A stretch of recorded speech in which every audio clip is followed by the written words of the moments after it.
are the fly-by-night traveling troupe of Shakespearean actors, hired to do all the great bard's plays for you this evening.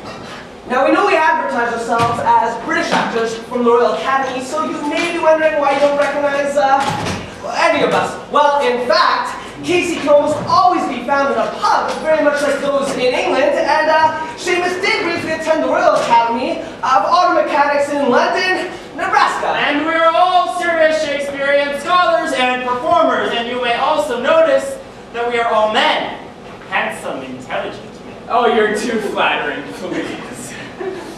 All right, guys, this is how it's gonna be.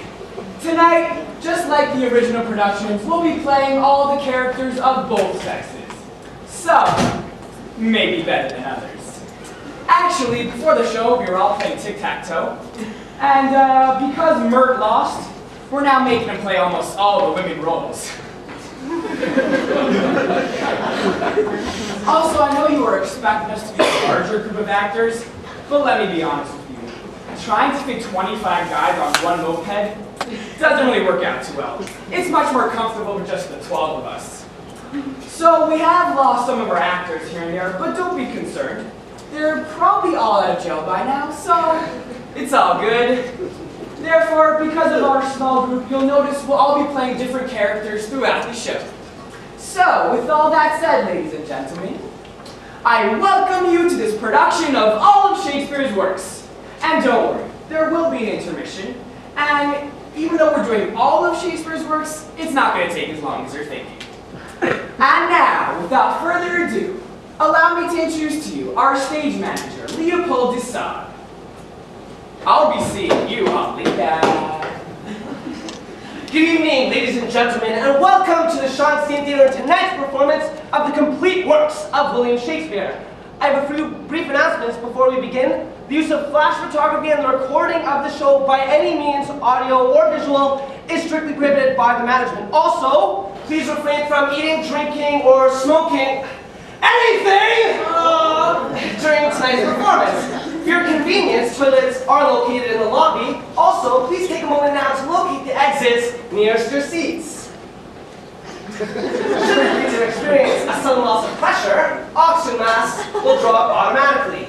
Simply place the mask over your nose and mouth and continue to breathe normally. If you're at the theater with a small child, please place your own mask on first and let the little bugger fend for himself. Now, this time, I'd like to introduce myself. My name is Leopold Desaad, and tonight we are going to attempt a feat which we believe to be unprecedented in the history of theater. That is to capture, in a single theatrical experience, the magic, the genius, the towering grandeur of the complete works of William Shakespeare. Now, we have a lot to get through tonight, so this time I'd like to welcome a member of our company who's one of our preeminent Shakespeare scholars. He has a bachelor's degree from the Iowa Agricultural College, where I believe he read 2 books about William Shakespeare.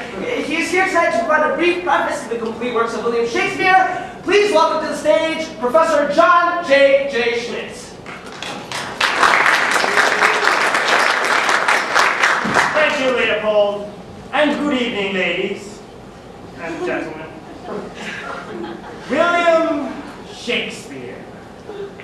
Playwright, poet, actor, philosopher, a man whose creative and literary genius have had an immeasurably profound effect upon the culture and consciousness of the entire English-speaking world. And yet, how much do we inhabitants of the 21st century really know and appreciate the tremendous body of work contained in this single volume? Too little, I would argue. I believe I could prove this point by conducting a brief poll here, just among our audience. Could I have the houselights for a moment, please? Now, you're a theater-going crowd, no doubt of above-average cultural and literary awareness, and yet if I could just have a brief show of hands. How many people here tonight have ever seen or read anything at all by William Shakespeare? Any contact at all with the bar? Just raise your hands. Leo? I think they might know more than we do. We better get out of here. Professor, what's with the lame accent? All for the ladies. What's the matter? They might know more than we do. We should really run. Don't worry about it. No, we really should run. Listen, they don't know Shakespeare from Shinola. Just keep going. What do we do? Narrow it down. What? Narrow it down! No.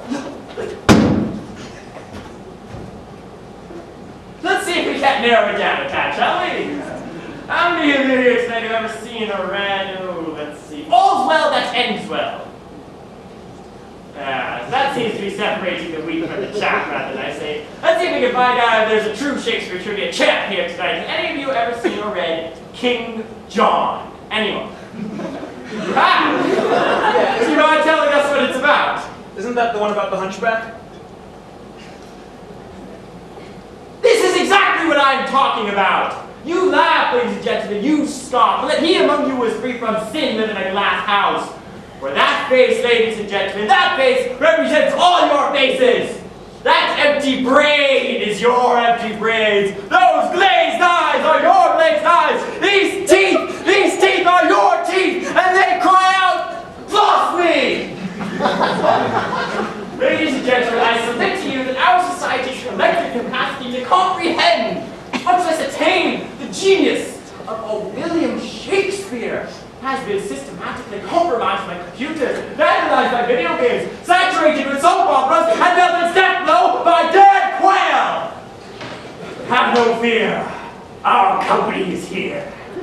We descend among you on a mission for God and the literary use, to spread the holy word of the bards and masses. Yeah, you take those first halting steps out of that 21st century quagmire of Donahue, Geraldo, and Oprah, Jesse, Raphael, and into the future, a glorious future! A future where this book, ladies and gentlemen, this book will be read in every hotel room in the world! That is my dream, ladies and gentlemen, and it begins here, tonight! Join us in taking those first steps down the path of the brave new world of intellectual redemption by opening your hearts. Yes, please, open your hearts and your pocketbooks, or simply charge donation. Visa or MasterCard right now from only 1-800-THE-BARD. Give us your cash, we be friends, and deduct it when the tax year ends. On with the show, and may the bard be with you. Praise the Lord!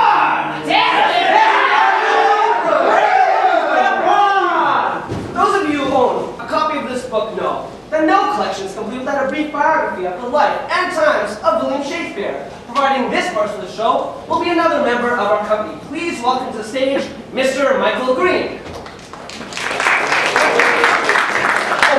No, nothing. They go in an order.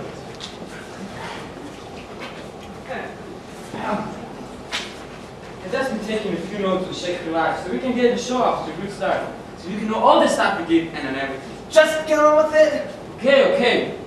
William Shakespeare. William Shakespeare was born in 1564 in the town of Stratford upon Avon, Warwickshire. The third of 8 children, he was the eldest son of John Shakespeare, a local Roman merchant, and Mary Arden, a daughter of a Roman. A Catholic member of the landed gentry. In 1582, he married Anne Hathaway, a farmer's daughter. Nice. He's supposed to have left Stratford after he was caught poaching in the deer park at the local justice of the peace. Shakespeare arrived in London in 1588. By 1592, he had achieved success as an actor and a playwright. After 1608, his dramatic production has lessened, and it seems that he spent more time in Stratford. Shakespeare began his musical career at the age of 7, as the lead singer of the Jackson 5. In his solo career, Shakespeare recorded or co-produced the best-selling album of all time, Thriller, which had worldwide sales exceeding 104 million. From 1998 to 2005, he lived on his Neverland Ranch property, where he built a amusement park and a private zoo that was frequently attended by disadvantaged and terminally ill children. I never knew that before. Shakespeare's skin was medium brown color for the entire duration. But starting in 92, his skin gradually became paler. Bleaching became so noticeable that some tabloids claimed he was bleaching his skin. He lies buried in the church of Stratford. Thank you. So now, I am proud to present the complete works of William Shakespeare. Abridged.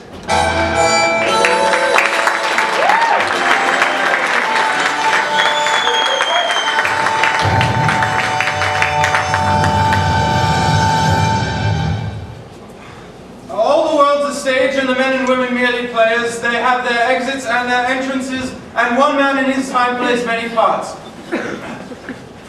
One man in his time plays many parts. How true! Ladies and gentlemen, we're better to begin our exploration of the complete works of the greatest of all English playwrights than in Verona, Italy, with two of his most beloved characters, Romeo and Juliet.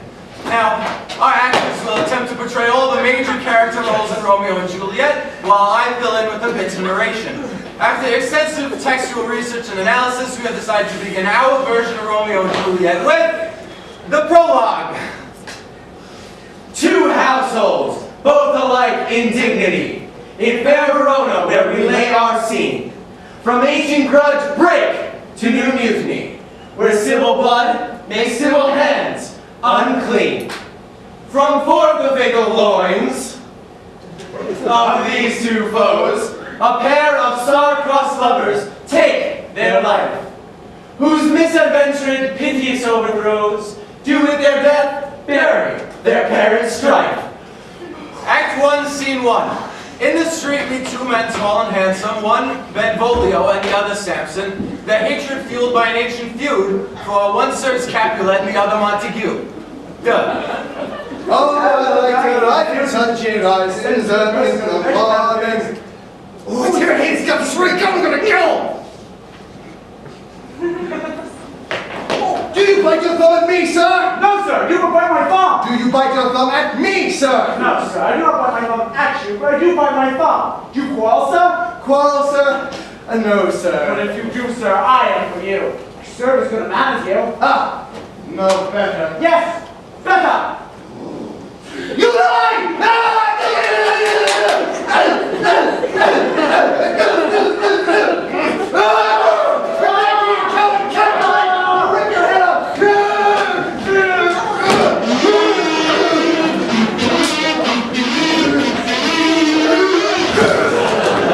Rebellious subjects, enemies to the peace, profaners of the stable states, and you, Capulet, shall go along with me. Benvolio, come you this afternoon to our father pleasure in this case. So where's Romeo? Saw you him today? Right glad I am he's not of this fray. Ah, let's see if he comes!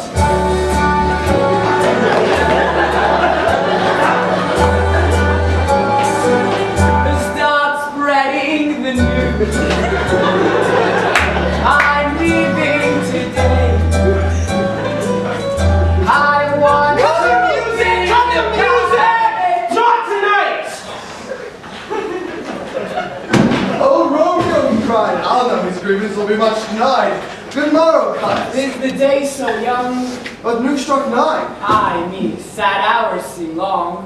What sadness lengthens Romeo's hours? Not having that which having makes them short. In love? Out! Out of love? Out of a favor where I am love. Alas, that love so gentle as view should be so rough and tears and proof. Alas, that love whose view is muffled still, should without eyes see pathways to his will. Oh. Get thee to the Feast of Capulet. There's something fair Rosaline whom thou so lovest amongst all the admired beauties of Verona. Go thither. Go thither. Go thither! One Benvolio, who is obviously one of Romeo's closest friends, suddenly starts calling him thither. It's unclear.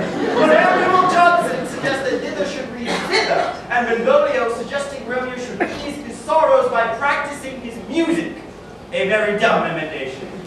Rowe posited that thither should read sister, and that Benvolio has a terrible lisp. And that, of course, doesn't make any sense either, but it's an amusing image. Go thither, and compare a place for some that I shall show, and I shall make thee think thy swan a crow. I'll go along, no such sight to be shown, but to rejoice in splendor my own. And so much for scenes 1 and 2. So now on to the Feast of Capulet, where Romeo is doomed to meet his Juliet, and where in a scene of timeless romance, he'll try and get into Juliet's pants.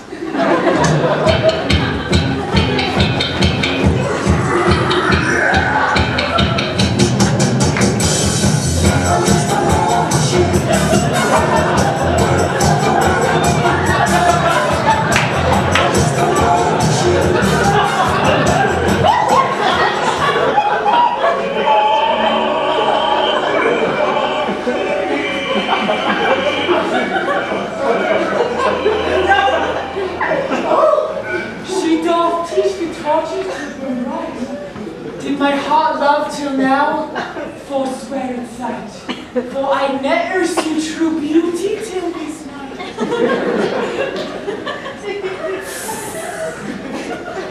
If I profane with my worthiest hand's holy shrine, the gentle fine is this.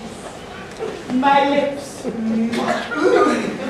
two blushing pilgrims ready stand, to smooth their rough touch with a tender kiss. Oh, good pilgrim, you do wrong your hands too much, which mannerly devotion shows in this. For saints have hands that pilgrims' hands do touch, and palms to palms, holy palmers kiss. Have not saints' hands and holy palms too? Oh, I, pilgrim, lips which they must use to prayer. Oh, then, dear saints, let lips do what hands do. Saints do not move, though grant for prayer's sake. Then move not while my prayers effect I take. For my lips say that they have talked. Sing from my lips, oh trespass, sweet the urge. Give me my sin again. I'm not gonna kiss you, I'm sorry.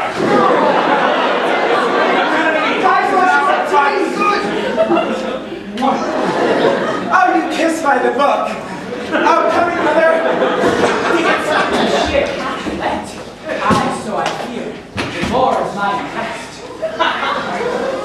What are you doing? The balcony scene? Sure, why not? Okay. But soft, but light brew yonder window breaks. Oh, Romeo, Romeo, wherefore art thou, Romeo? Wherefore art thou, Romeo? Wherefore art thou, Romeo? Perhaps one of the most widely misunderstood lines in all of Shakespeare. The ignorant masses, that's you, widely assume wherefore to mean where, believe Juliet is asking where in physical space Romeo is located. In fact, wherefore means why. Juliet is asking Romeo why he wastes all his time on these paintings. Wherefore art thou, Romeo? He gets a real job as an accountant or as an insurance salesman, and buy a nice late model carriage to ride in, going out for pizza and espresso, and cruising the piazza on Saturday nights. Oh, deny thy father and abuse thy name, for if thou wilt not, be but forsworn my love, and I will no longer be a Capulet. But what's in a name anyway? For that which we know knows by any other name would still smell. Romeo doth thy name, which is no part of thee. Take all myself. Whoa! Thanks, buddy. I take thee at thy word. Call me but love, and I shall be you glad. Henceforth, I shall never be Romeo. Oh, what man art thou? Art thou not Romeo? And a Montague? Neither shall maiden be the thee. I guess thou love me then. If thou wilt say I will take thee at thy word. But if thou swearest, thou mayest prove false. Oh, Romeo, if thou dost love, pronounce it faithfully. Lady, by yonder blessed moon I swear. I swear not by the moon. What shall I swear by? Her. Lady, by yonder blessed virgin I swear. I don't think so. Oh, no. I swear not at all. Sorry, honey.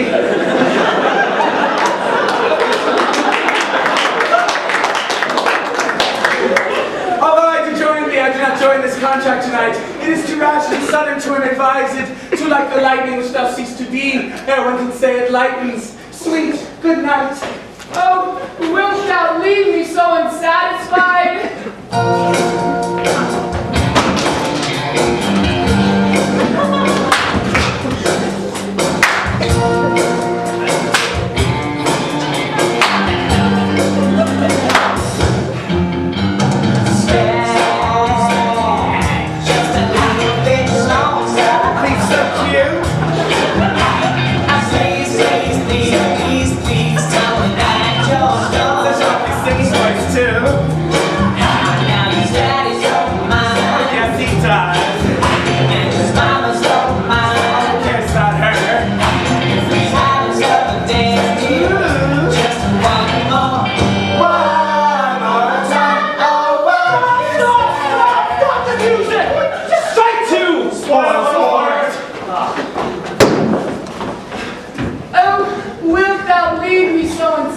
What satisfaction canst thou have? Which seemed of thy love speak vows for mine. Oh, I gave thee mine before thou didst request it. 3 words, gentle Romeo, and then good night indeed. If thy bent of love be honorable, and purpose marriage, send word tomorrow.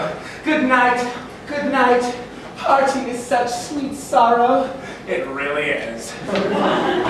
Sleep, dwell upon thine eyes. Peace in thy breast.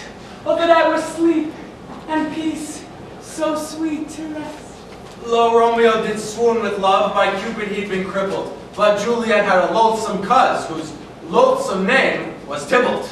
Romeo! The love of thee can afford no better tune than this, the art of him. Therefore, turn and draw. Tybalt, I do protest I never injured thee, but love thee better than thou canst devise. The wretched boy, I am for you. Wait a second. Slash, slash, stab. Now I'm ready. The wretched boy, I'm for no. Stab, stab, slash. Now I'm ready. That's damn it. Oh, I understand. Thank you. Now what do we do? I don't know, he just skipped all of this. Here, go to here. Okay. So from Tybalt's death onwards, the lovers are cursed, despite the best efforts of the friar and the nurse. Their fate pursues them, they can't seem to duck it, and at the end of Act 5, they both kick the bucket.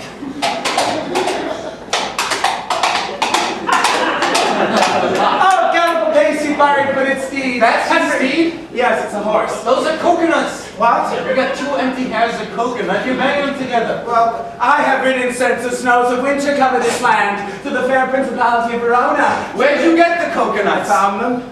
You found them in Verona? Yeah, sure, why The not? coconut's tropical. And? It's a temperate zone. Well, the swallow may fly south through the winter, or the house martin or the plover may find warmer climes, yet these are not strangers to our land. Are you suggesting that coconuts migrate? Not at all, they've got a big carrot. A swallow carrying a coconut? They can grip it by the It's hoof. a question of weight versus. It's a simple question of weight ratios. A 5-pound bird couldn't carry a 1-pound coconut. Well, I don't care. Listen, in order to maintain airspeed velocity, a swallow's got to flap its wings 43 times a second, right? Please! Am I right? I'm not interested. Could be carried by an African swallow. Yeah, an African swallow maybe, but not a European swallow. That's my point. Fine, I'll agree with The that. African swallows are non-migratory. Oh, yeah. So he couldn't have carried it back anyway. Wait. Suppose two swallows were to carry it together. They'd have to have it on a line. Simple, they just use a strand of creeper. Held underneath the dorsal guiding feathers? Well, why not? Will you two shut up so I can die? Sorry. He's gonna carry it all the way back from Africa. Oh, gallop pacey, barry-footed steeds, and bring in cloudy night immediately. Come, civil night, come Romeo, thou day and night. Oh, come, gentle night, come, loving black-browed night. Oh, night, oh, come. I didn't write this. And bring me my Romeo. Oh, it is my nurse. How now, nurse, what news? Alack the die! He's gone, he's killed, he's dead! How can heaven be so envious? Oh, Romeo! Whoever would have thought it? Romeo! Oh, what devil hath them torment me thus? Such torture should be great in dismal hell. Hath Romeo slain himself? Oh, I saw the wound! I saw it in the own eyes! God save the mark! Here in this manly breast! Men are all dissemblers they are, and Professor, what the heck is a dissembler? They take things apart and reassemble them. I don't know what a dissembler is. Just keep going. Oh, I don't know what a dissembler is. Oh no! He's gone, he's dead, he's killed, he's dead. What are you doing tonight? Oh, break my heart. Poor banker, break immediately to prison eyes near looked at liberty. Violence to earth resign in motion here. And now in Romeo. Go, drink a beer. Oh, Tybalt was the best friend I ever had. To think that I should live to see thee murdered. Oh, is Romeo slain and Tybalt dead? My dear loving cousin and my dear love, the dreadful trumpet sound the general doom. Now, Juliet, now. Romeo is banished and Tybalt is dead. Romeo that did slay Tybalt, he is banished. Oh, did Romeo's hand shed Tybalt's blood? Aye, he did. Alack the die, he did.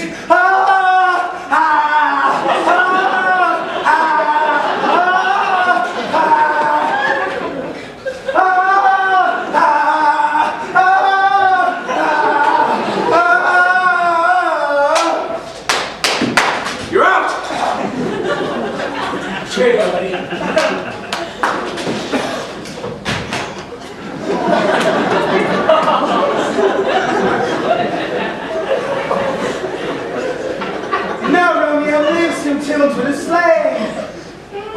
good, isn't it? And Tybalt is dead, who would have slayed my husband. Well, that's good, isn't it? So why do I feel like poo-poo? Yeah, so you got new shoes, no sequins. That's nice. Oh, they match your handbag. Oh, Brian Lawrence. I'm afraid I'm going to play that. Oh, Romeo's vanished and Tybalt is slain. Juliet, I already know what I do. Take it out of Savannah and it distills the liquor, drink it off.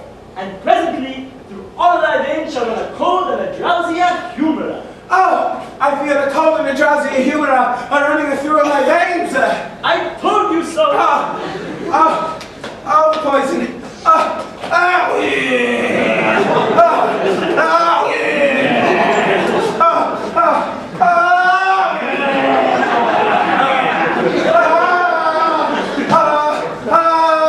Just say no.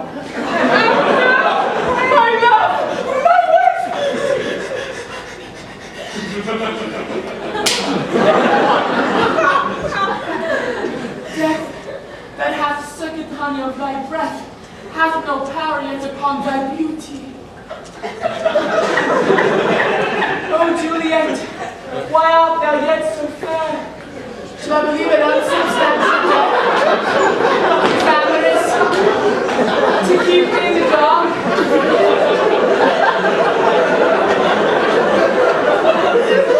To be his paramour? Here's to my love. Oh, true apothecary. Thy drugs are quick. Thus, my Juliet, oh, with a kiss, I die. Oh, with a kiss, I die. Good morning. Oh, where is my love? Oh, what's this? A cup clenched in my true love's hand. Poison I see hath been thy timeless end. Oh, Cheryl, drunk all and let no friendly drop to help me after. Then I'll be brief. Oh, happy dagger, this be thy sheath.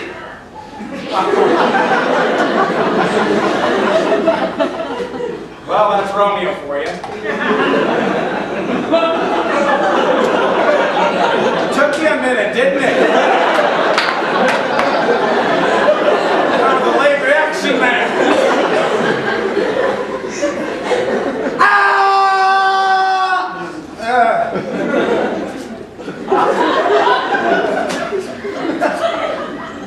It's like a dog.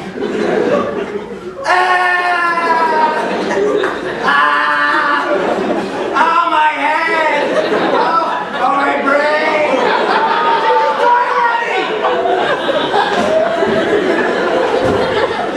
There, rust, and let me die. The end.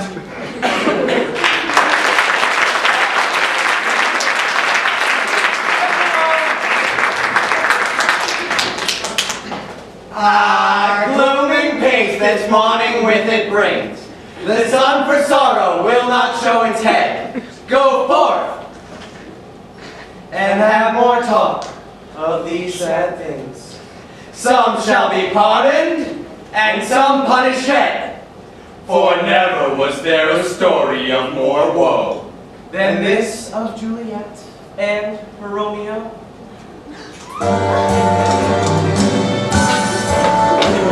It's up to Enough already! Turn the lights!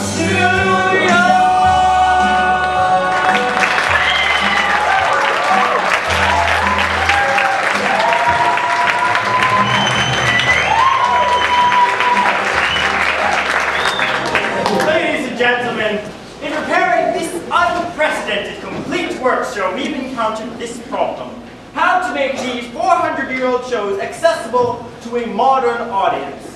One popular trend has been to take Shakespeare's plays and to transpose them into more modern settings. We've seen evidence of this with Shakespeare's plays set in such unusual locations as the lunar landscape or Cleveland, Ohio.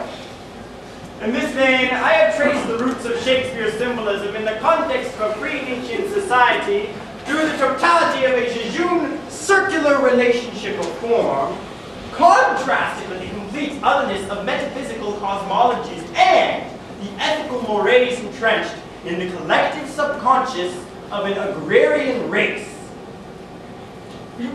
So we now present Shakespeare's first tragedy, Titus Andronicus, as a cooking show.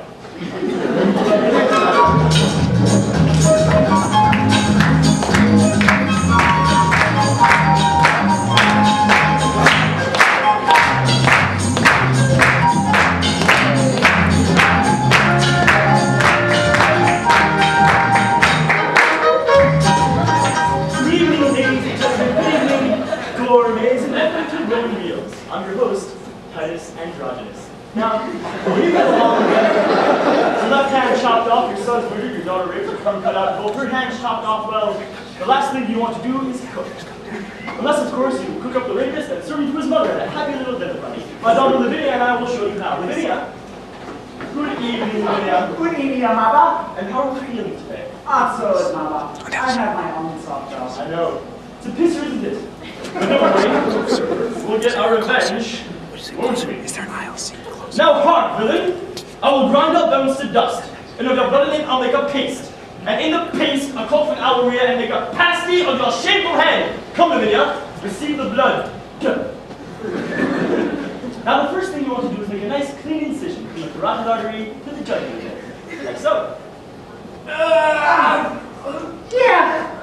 that's really gross, Mama. Okay, Lavinia. And when that he's, be sure to use it first. Be sure to use a big bowl for this, because the human body has about 4 quarts of blood in it. And when that he is dead, which should be right about now.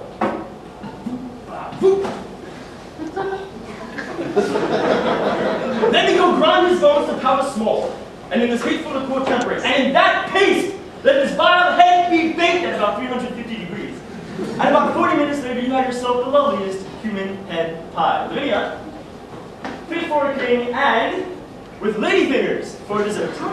Now, who been first to try this delicious taste treat? Welcome, gracious lord. Welcome, dread queen. Will please you eat? Will please you feed? It's finger licking good. Well, we're just about out of time, everyone. Thanks for tuning in, and be sure to watch next week, when our guest chef Timon of Athens will teach us how to make ratatouille out of our special guests, the merry wives of women. Until then, bon appetit!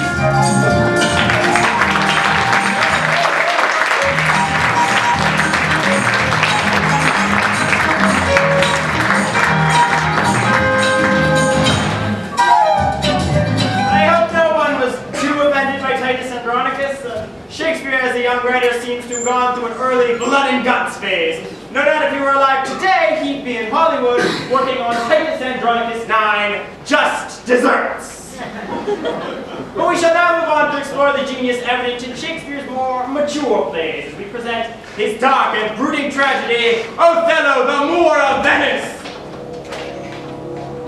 Speak on me as I am.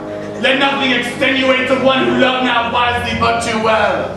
For never was there a story of more woe than this of Othello and his Desdemona. Oh, Desi!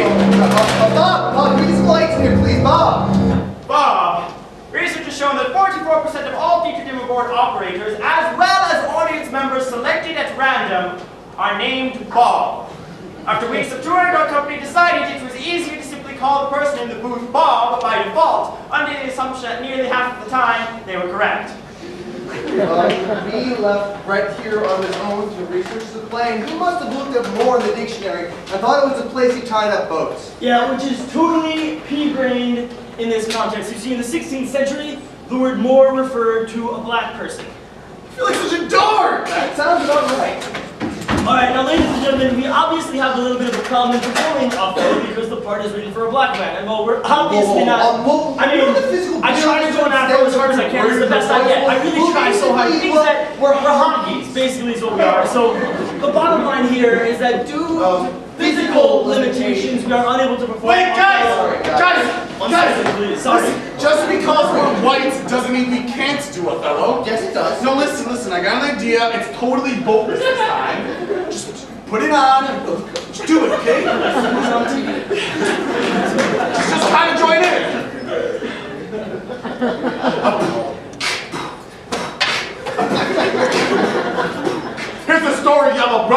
name Othello. He liked white women and he liked green jello.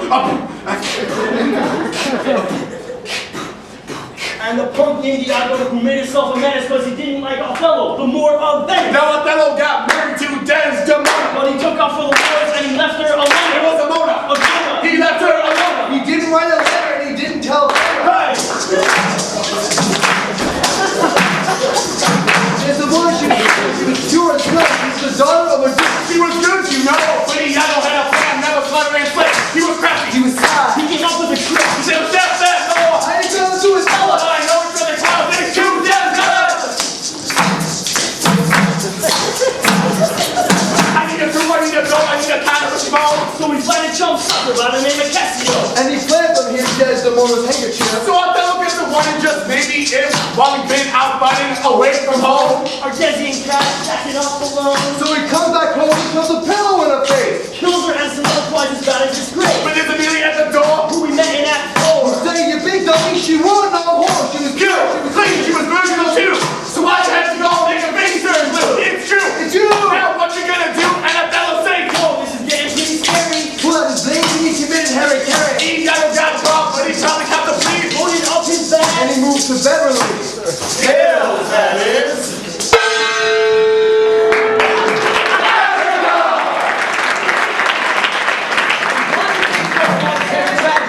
Comedies for a while, huh? Okay, yeah. Comedies! Now, when it came to the comedy, Shakespeare was a genius at borrowing plot devices from different theatrical traditions.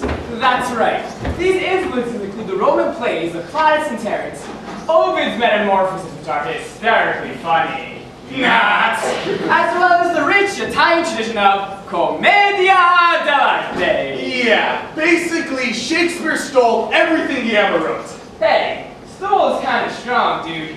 Distilled, maybe. Well, then he distilled 3 or 4 of the funniest gimmicks of his time, and he milked them into 16 You plays. see, basically, Shakespeare was a formula writer. Once he found a device that worked, he used it. Over and over and over And again. so, Mr. Shakespeare, the question we have is this. Why did you write 16 comedies when you could have written just one? In answer to this question, we have taken the liberty of condensing all 16 of Shakespeare's comedies into a single play, which we have entitled The Comedy of Two Well-Measured Gentlemen, Lost in the Merry Wives of Venice on a Midsummer's 12th night in winter. Or, Similarly, taming Pericles the Merchant in a tempest of love as much as you like it for nothing. or, The Love Boat Goes to Verona. comedy? Comedy! Comedy! Something familiar, something peculiar, something for everybody. Comedy tonight. Blackout!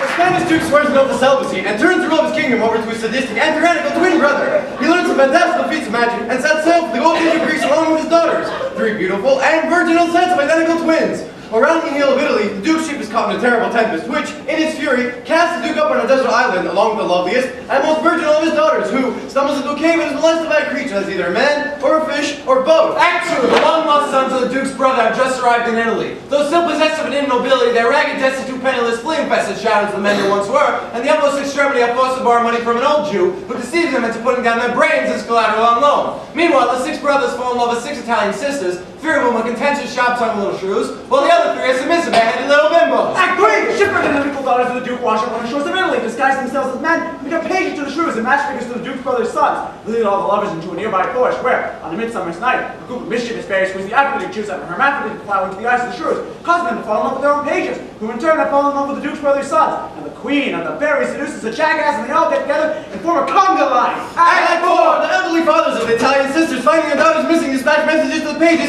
telling them to kill any man in the vicinity. However, unable to find men in the forest, the faithful pigs, in a final misguided act of loyalty, deliver the messages to each other and kill themselves. Meanwhile, the fish creature of the Duke arrived in force disguised as Russians, and for no apparent reason form a 2-man underwater version of Uncle Vanya. Act 5, the Duke commands the fairies to raid the road. The pages and the bimbos get into a knockdown, drag-out fight in the mud. During which the patient clothes get ripped off, revealing them to be women. The Duke recognizes his daughters. The Duke's brother's sons recognize their uncle. One of the bimbos goes up to be Mel White. And they all get ready to go out to dinner, except for a minor character in the second act that's eaten by a bear. And the Duke's brother's sons were able to pay back the old Jew and force to kill themselves lobotomies. And they all lived happily ever after.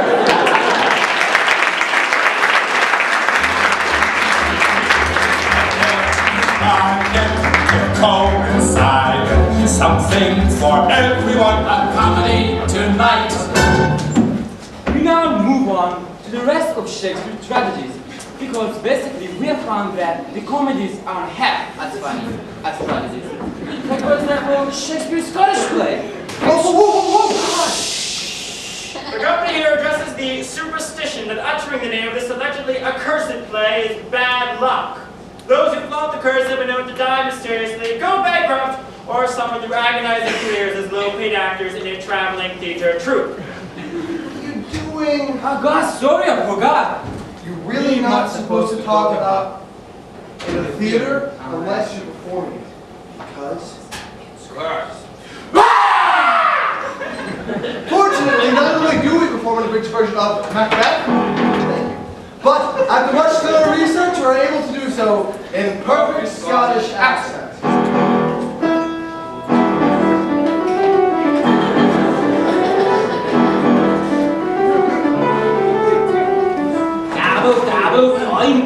Stay, you imperfect Mac speaker! Mac, tell me Mac Moore!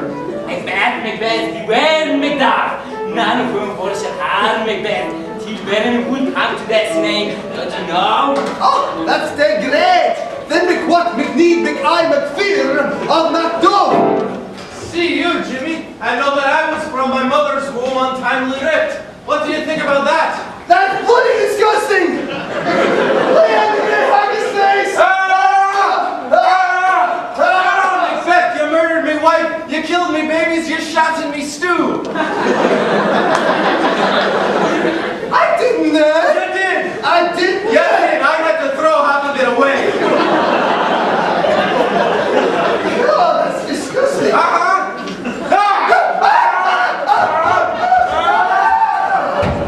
Behold, where lies the usurper's cursed head. Macbeth, your hearse is at the windy.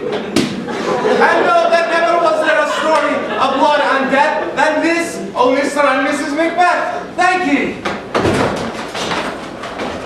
Meanwhile, Julius Caesar was a much beloved tyrant. Oh, hail Julius Caesar! Hail, citizens! Who was born by a soothsayer!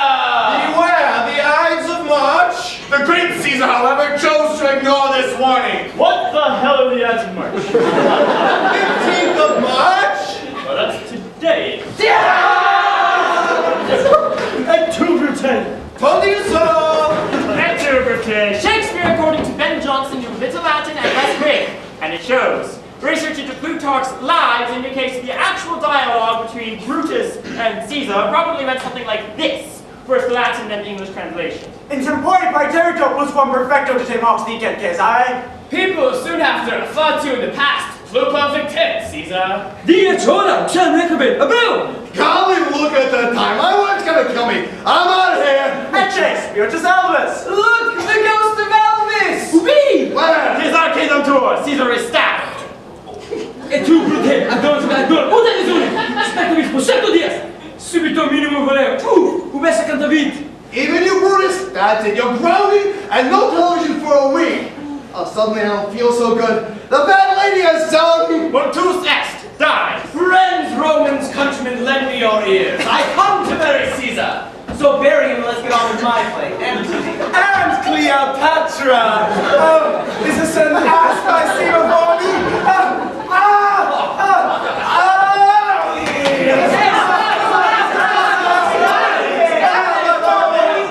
what do you think I'm doing? Shakespeare! You have this bizarre notion that all of Shakespeare's tragic heroines dress in drag and vomit on people before they die. Oh, Doctor, it's an artistic expression. Artistic expression. Yeah, he was into it. Okay, we're sure we'll talk about that later, but seriously. You look hideous.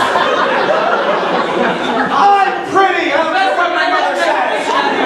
Pretty ain't the word. Hideous is a lot closer, but it's not quite there. Maybe halfway. You think I look bad? What are you dressed as? James Dean, you know? Oh, good. Like, come on, I am totally a rebel without a cause. And secondly, get a clue, man.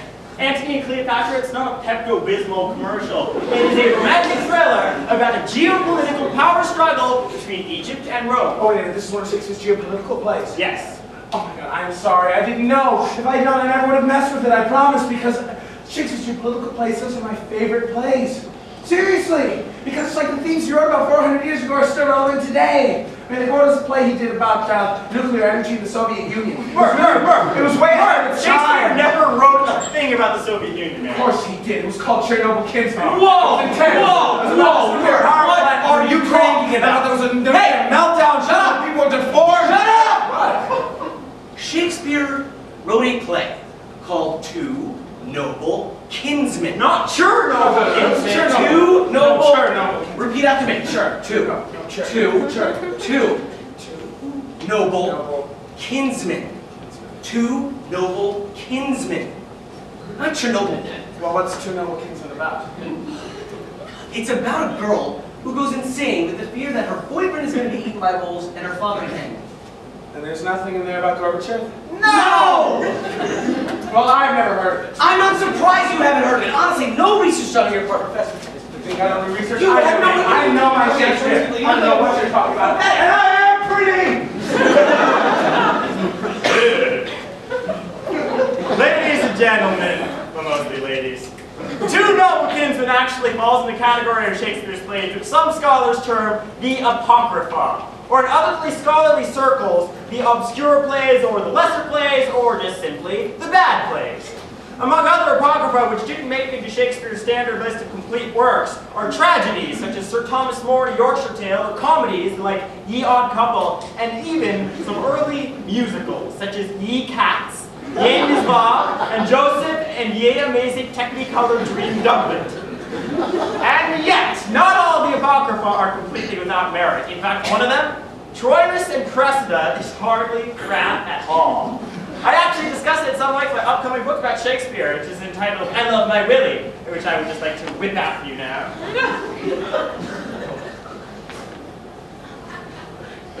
It's a book. Perverts!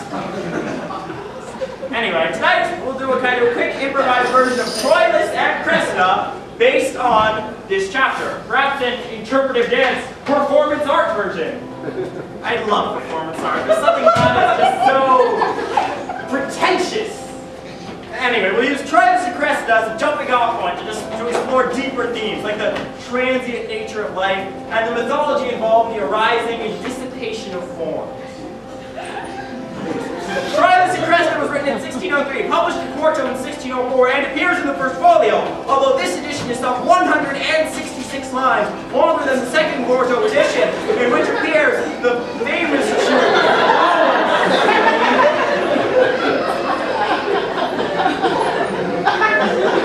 Stop the lights, music, everything! What are you two doing? What does it look like we're doing? Get us out of here! Ladies and gentlemen, Put that away! He's a scourge of Tokyo. You can't just put him away. ladies and gentlemen, my book has nothing to do with Godzilla! It discusses the possibility that Shakespeare's plays were actually written by Elvis Presley. I happen to think it's groundbreaking work. See, he's abducted by aliens, right? And then he enters a time warp. Hey, anything in there about a plot? Plot. What kind of scholar do you think I am, man? Of course I cover the plot. I cover it, in fact, in depth. In the footnote on page 29. Troilus, young son of Priam, king of Troy, loves Cressida, and has arranged with her uncle Pandarus for a meeting. Although she feigns indifference, she is attracted to I him. got a feign indifference. Yes, you have to feign indifference. Meanwhile, Agamemnon, commander of the Greek armies, has surrounded... Turn off the music. No, wait, I'm really sorry, but this is boring. Boring. Professor, this is the kind of stuff kids hate to study in school because it's so boring! Come on! I mean, listen, the minute you said Agamemnon, I was asleep. I'm sorry, guys, but when I heard we were coming to Yeshiva University to do the complete works of William Shakespeare, I told these guys, I will not do boring, dry, vomitless Shakespeare. Because it's just going to turn you off. Because that's what it did to me. I remember when I was a kid, I was sitting there in the classroom, supposed to be studying Shakespeare, but while everyone else is reading, I am just looking out the window, watching everyone else play ball. And the whole time I'm thinking to myself, why? Why can't this Shakespeare stuff be more like sports? Give me a break. Sports? Yeah. How do you mean? Well, think about it for a minute. Sports are visceral. They're interesting, fun to watch. Take the histories, for example. Huh? All those kings and queens running around, killing each other off, passing the throne from one generation to another. It's just like football. Except to use a crown. Wait a second, he's actually got something. No, yeah, I can see that. Okay, line up and let's get about you! Go!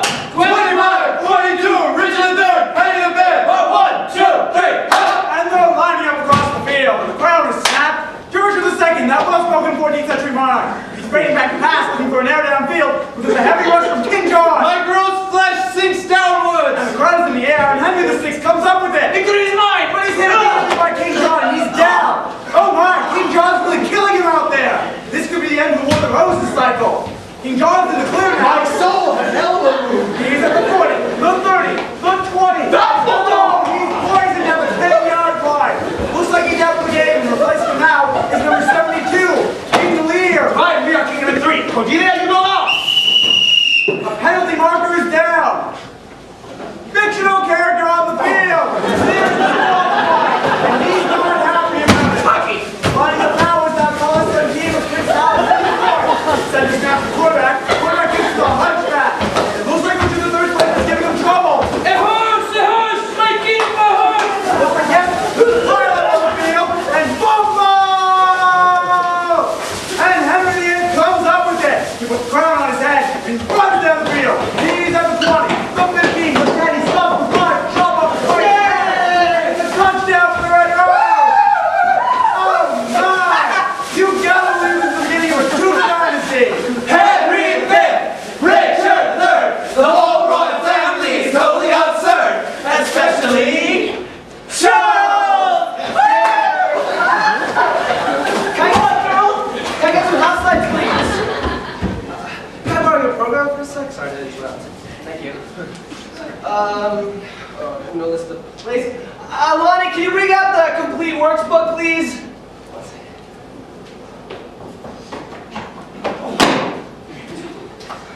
Why? What are you doing? I just want to check the list of plays. I think we may have done them already. Really? Yeah. We might be able to let you out a little early tonight. Guys, that would be great. Yeah, see, because we did all the histories just now. Right, we covered the comedies in a lump. Okay, that leaves the tragedies. You did Titus Andronicus, Well of Blood. Romeo and Juliet we did.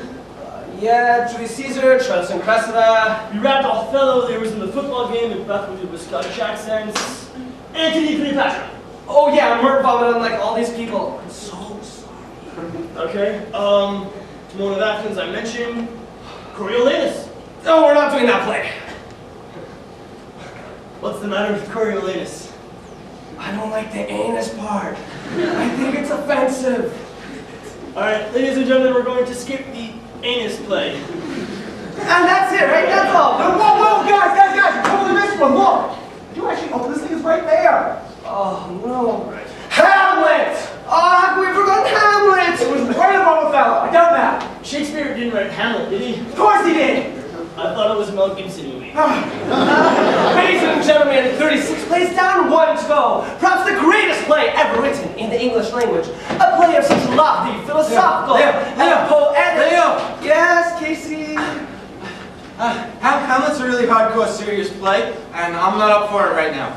It's the last one. We've done 36 already. Yeah, I know, just a football game. It left me physically and emotionally drained. I can't do justice to it.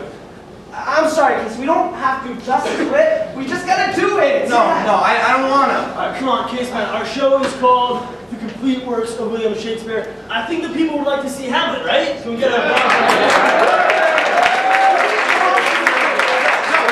We'll call it The Complete Works of William Shakespeare, except Hamlet.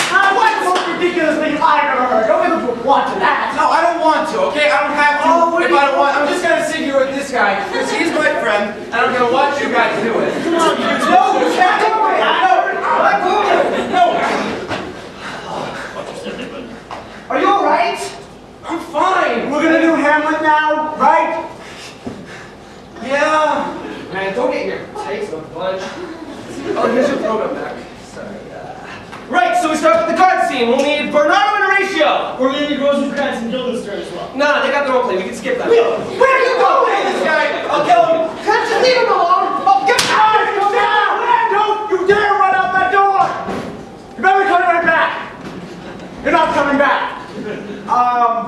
Which should be too much of a problem, actually, because usually Leo and Lonnie are much faster than Casey.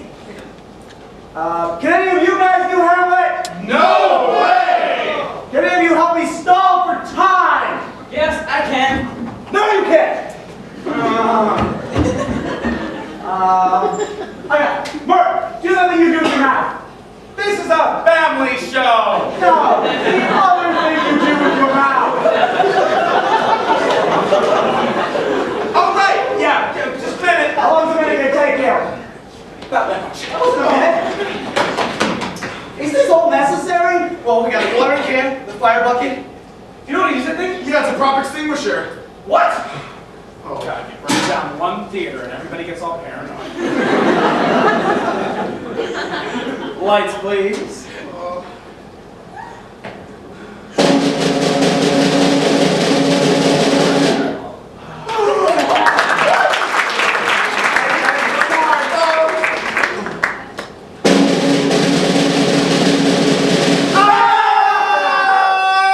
Gotcha. Cool.